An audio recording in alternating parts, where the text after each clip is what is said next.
কেউ প্রস্তুত ছিল না এই খবরের জন্য, একদমই না। ওয়াশিংটনের পেন্টাগনের ভেতরে যারা বসে 24 ঘন্টা দুনিয়ার সামরিক নড়াচড়া পর্যবেক্ষণ করেন তারাও না। তেল আবিবে মোসাদের যে টিম ইরানের প্রতিটি নড়াচড়া ট্র্যাক করে তারাও না। লন্ডনের MI6 না, এমনকি মস্কোর GRUও না। 48 ঘন্টা আগে পর্যন্ত সবকিছু স্বাভাবিক ছিল।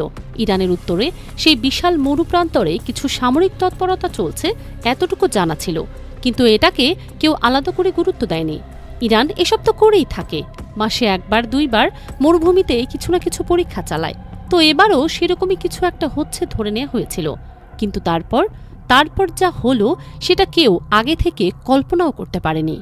ঘটনাটা ধরা পড়ে একটা কমার্শিয়াল স্যাটেলাইটে। হ্যাঁ, সামরিক স্যাটেলাইটে না, একটা সাধারণ বাণিজ্যিক আর্থ অবজারভেশন স্যাটেলাইটে। সেই ফুটেজ যখন একটা ওপেন সোর্স ইন্টেলিজেন্স গ্রুপের হাতে পৌঁছায় তখন তারা প্রথমে ভেবেছিল ডেটায় গরমিল আছে, সেন্সর ক্যালিব্রেশনে সমস্যা হয়েছে। কিন্তু 3-4বার ক্রস চেক করার পরও ফলাফল একই, কোনো ভুল নেই সেন্সরে, কোনো ত্রুটি নেই ডেটায়। যা ধরা পড়েছে সেটাই আসল, আর সেই আসলটা এতই অস্বাভাবিক যে সেখান থেকেই শুরু হলো এই হুলস্থুল।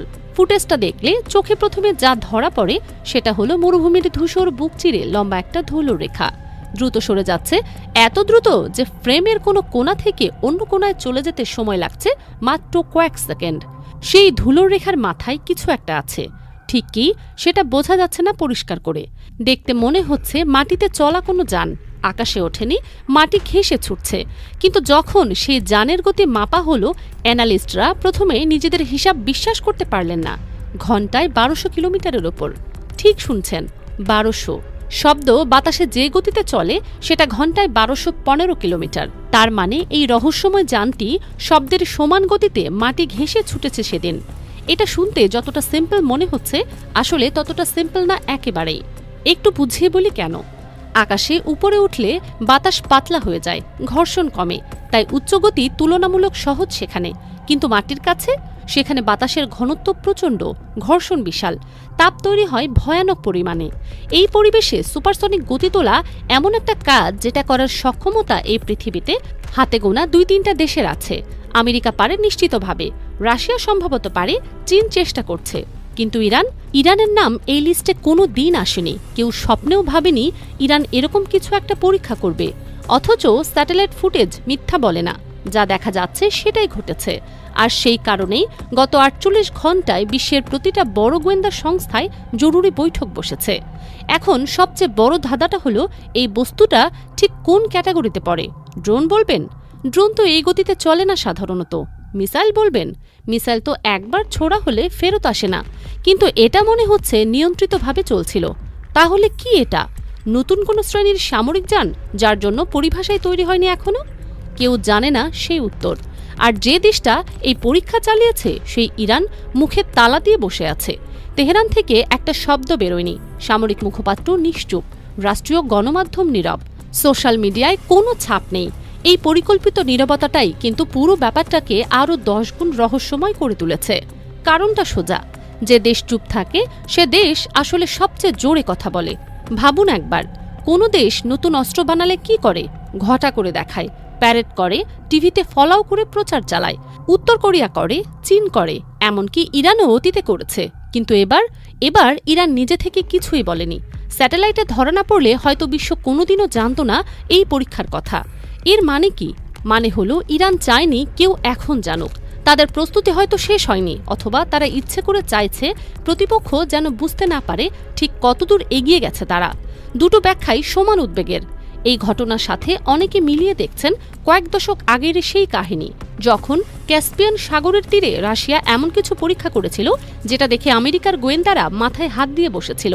সেই একরানো প্ল্যান, পানির ঠিক উপর দিয়ে উড়ে যেত কিন্তু আকাশে উঠত না। জাহাজ বলা যায় না, বিমানও বলা যায় না। সেদিনের সেই বিভ্রান্তি আজকে হুবহু ফিরে এসেছে ইরানের এই যান নিয়ে।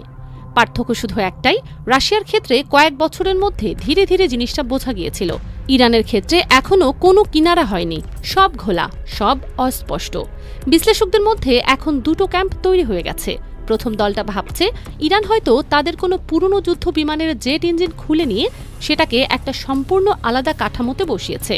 পরীক্ষা করে দেখতে চাইছে আকাশের জন্য বানানো ইঞ্জিন মাটির কাছে কতটা কাজ করে। বলা সোজা, কিন্তু করাটা সেটা রীতিমতো ইঞ্জিনিয়ারিং অসাধ্য সাধন।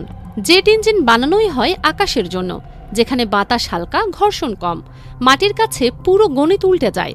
বাতাসের চাপ অন্যরকম, তাপমাত্রার আচরণ অন্যরকম। সেখানে জেট ইঞ্জিন দিয়ে শব্দের গতির কাছাকাছি পৌঁছানো মানে ইরানের ইঞ্জিনিয়াররা এমন কিছু করে দেখিয়েছে যেটা দুনিয়ার বেশিরভাগ দেশের প্রকৌশলীরা থিওরিতেও সম্ভব মনে করবে না। দ্বিতীয় দলটার মতে এটা জেট ইঞ্জিন না, এটা ক্ষেপণাস্ত্রের প্রপালশন সিস্টেম। ইরান দেখছে মিসাইলের ইঞ্জিন কোনো চালিত যানে ফিট করা যায় কিনা, যেটা বারবার ব্যবহার করা সম্ভব। এই ব্যাখ্যাটা মেনে নিলে জিনিসটা আরও ভয়ঙ্কর হয়ে যায়, কারণ মিসাইল ইঞ্জিন মানে বিপুল শক্তি।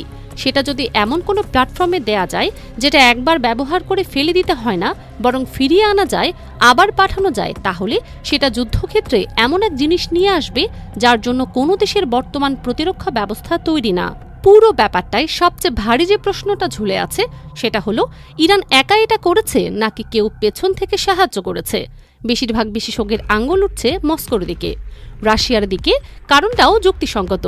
এই ধরনের সুপারসনিক প্ল্যাটফর্ম দাঁড় করাতে যে লেভেলের মেটালার্জি দরকার, যে গ্রেডের হিট রেজিস্ট্যান্ট উপাদান দরকার, যে গভীরতার অ্যারোডায়নামিক জ্ঞান দরকার, সেগুলো নিষেধাজ্ঞায় ডুবে থাকা ইরানের একার পক্ষে জোগাড় করা বাস্তবসম্মত না। রাশিয়ার কাছে এসব আছে, এবং গত কিছু মাসে রাশিয়া থেকে ইরানে একের পর এক হেভি কার্গো ফ্লাইট গেছে বলে গোয়েন্দা মহলে জোরালো কানাঘোষা চলছে। এই বিমানগুলোর পেটে কি ছিল তা কাগজে কলমে কেউ জানে না, তবে ভেতরের গল্পটা বোঝার জন্য খুব বেশি বুদ্ধি খরচ করতে হয় না। ইউক্রেন যুদ্ধের পর থেকে রাশিয়া আর ইরানের সম্পর্কটা যে কোন জায়গায় গিয়ে ঠেকেছে সেটা একটু খেয়াল করলেই বোঝা যায়। ইরান রাশিয়াকে শাহেদ ড্রোন দিয়েছে, এটা এখন প্রায় প্রমাণিত। বিনিময়ে রাশিয়া ইরানকে কি দিয়েছে সেটা কেউ সরাসরি বলতে পারে না, কিন্তু এই ধরনের ঘটনা দেখলে হিসাবটা নিজে থেকেই মিলে যায়। দুটো দেশ যখন এভাবে পরস্পরের সাথে নিজেদের শ্রেষ্ঠ জিনিসগুলো বিনিময় করে, তখন যে ফল আসে সেটা একক শক্তির চেয়ে অনেক অনেক বেশি হয়। ইরানের এই অজানা জানটা সম্ভবত সেই যৌথ প্রচেষ্টারই ফসল। ইরানের গোপনীয়তা রক্ষার দক্ষতাটাও কিন্তু এখানে আলাদা করে না বললেই নয়। এই দেশটা মাটির তলায় এমন সব সুড়ঙ্গ নেটওয়ার্ক আর বাংকার কমপ্লেক্স গড়ে তুলেছে যেগুলোর খোঁজ পাওয়া প্রায় অসম্ভব। বিলিয়ন ডলারের স্পাই স্যাটেলাইটও এগুলো ধরতে পারে না। ভেতরে কি চলছে কোনো ক্লু নেই বাইরে। তারা কাজ করে যায় একদম চুপচাপ, বছরের পর বছর। কেউ টেরও পায় না। শুধু যেদিন মাটির উপরে বের হয়ে কিছু একটা টেস্ট করে সেদিনই একটু ধরা পড়ে। এবারও হুবহু তাই ঘটল। কতদিন ধরে কাজ চলছিল কে জানে, হয়তো 5 বছর, হয়তো 10। আজকে যখন মরুভূমিতে বের করে পরীক্ষা চালালো, তখন স্যাটেলাইটের লেন্সে ধরা পড়ে গেল, আর সাথে সাথে পুরো দুনিয়া থমকে দাঁড়ালো। মধ্যপ্রাচ্যের এখনকার উত্তপ্ত পরিস্থিতিতে এই খবরটা একটা বোমার মতো কাজ করেছে। ইসরায়েলের হাতে আমেরিকার দেয়া F-35 স্টেলথ ফাইটার আছে, রাডারে ধরা পড়ে না। দুনিয়ার সবচেয়ে অত্যাধুনিক যুদ্ধ বিমান। ইসরায়েলের পেছনে আমেরিকার মতো দানব দাঁড়িয়ে আছে। ইরান জানে তাদের কেউ কিছুই দেবে না। নিজেদের বাঁচতে হলে নিজেদেরই কিছু একটা দাঁড় করাতে হবে। আর এই যানটা হয়তো সেই মরিয়া চেষ্টারই ফসল। ইসরায়েলের F-35কে সরাসরি চ্যালেঞ্জ জানানোর স্বপ্ন দেখেছে ইরান কিনা সেটা বলা এই মুহূর্তে কঠিন, তবে তারা যে কিছু একটা দাঁড় করানোর দিকে এগুচ্ছে সেটা আর অস্বীকার করার জো নেই। আর একটা প্রশ্ন ঘুরছে, এই যানের ভেতরে কোনো মানুষ আছে কিনা। যদি এটা সত্যি মানবহীন হয় তাহলে চিন্তার কারণ আরও বেশি। পাইলটবিহীন সুপারসনিক প্ল্যাটফর্ম মানে কোনো মানবিক ক্ষতির ভয় ছাড়াই যত খুশি আক্রমণাত্মক অভিযানে পাঠানো যায়। আর এত গতিতে আসা কোনো জিনিসকে ইন্টারসেপ্ট করা প্রচলিত এয়ার ডিফেন্সের পক্ষে রীতিমতো দুঃস্বপ্ন। পরীক্ষাস্থলের স্যাটেলাইট ছবি ঘাটাঘাটি করে আরও একটা তথ্য উঠে এসেছে। সেখানে স্থায়ী কিছু অবকাঠামোর চিহ্ন আছে, মানে এটা তাৎক্ষণিক কোনো ব্যবস্থা না, পরিকল্পিতভাবে গড়া একটা টেস্ট ফ্যাসিলিটি। ইরান অনেক আগে থেকেই এই প্রকল্পে কাজ করছিল, নিঃশব্দে, কারও অগোচরে। সামনে কি হবে বলা মুশকিল। গোয়েন্দারা আরও খনন করবে, বিশেষজ্ঞরা আরও তথ্য দাঁড় করাবেন। কিন্তু একটা জিনিস আজকেই পরিষ্কার হয়ে গেছে, ইরান আর সেই ইরান নেই যাকে সবাই চিনত। তারা এখন এমন একটা জায়গায় পৌঁছে গেছে যেখানে তাদের কেউ আশা করেনি। আর এই অপ্রত্যাশিত বাস্তবতাই এখন গোটা বিশ্বের ঘুম কেড়ে নিয়েছে। সবার তাকানো এখন সেই মরুভূমির দিকে। পরের চালটা কি হবে সেটা জানার জন্য নিঃশ্বাস আটকে অপেক্ষা করছে পুরো দুনিয়া।